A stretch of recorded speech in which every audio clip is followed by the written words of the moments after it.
চলমান Microsoft Excel সিরিজের আরেকটি ভিডিওতে আপনাকে স্বাগতম। এ পর্বে আমরা শিখব কিভাবে একটা শব্দের কয়টা ক্যারেক্টার এটা সহজে বের করা যায়। তো এইটা মাইক্রোসফট এক্সেলে বের করার জন্য মাইক্রোসফট এক্সেলে অলরেডি লেন নামে একটা ফাংশন দেয়াই আছে। তো আমরা এই লেন ফাংশনের সহায়তায় টোটাল ক্যারেক্টার নাম্বার বের করব।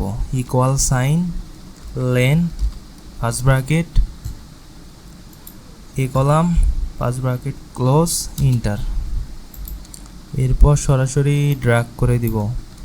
তো এখানে ম্যাঙ্গো শব্দটি মূলত 5টি ক্যারেক্টারের, রিভার 5টি, স্কাই 3টি এবং সানশাইন টোটাল 8টি। তো যদি কখনো আপনার কোনো শব্দের ক্যারেক্টার সংখ্যা জানার প্রয়োজন পড়ে তাহলে আপনি সহজেই এই লেন ফাংশনটি ব্যবহার করে এক্সেলে বের করতে পারবেন। Very simple.